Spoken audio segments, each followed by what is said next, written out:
Alright guys, today I'm doing this review. This is Strawberry Bear Real Fruit Leather. It's like a fruit and veg roll, as it says right there. It's non-GMO. Here are the ingredients. So, and 8 grams of sugar, and let's open this up. It is vegan, so. Alright, so here's the packaging all gone. And it's basically like a really tiny fruit leather.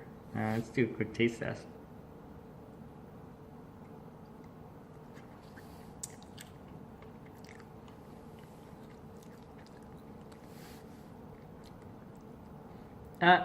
It's all right. It has a nice strawberry flavor to it, but it tastes like any other fruit leather. Might not be worth a premium price. So definitely check it out though. If you have any questions, comments, post them below, subscribe to the channel.